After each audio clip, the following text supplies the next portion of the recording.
अस्सलाम वालेकुम। आज 5 मरले डबल स्टोरी घर का आपको रिव्यू करवा रहे हैं।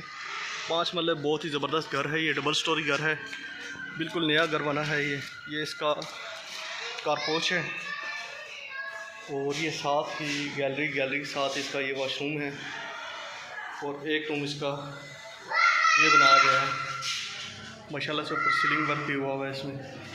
और ये साथ करके टीवी लॉन्च है इसका और इस सामने लकड़ी का काम भी हुआ है, अलमारियाँ वगैरह लगी हुई हैं इसमें। और ये साथ ही इसका किचन है, किचन का भी काम कंप्लीट है माशाल्लाह से।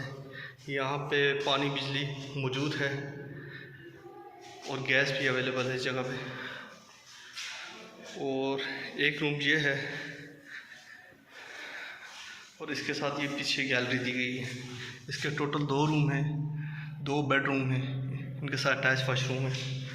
आपको एक वाशरूम दिखा भी देते हैं। ये इसके वाशरूम है और फिर हम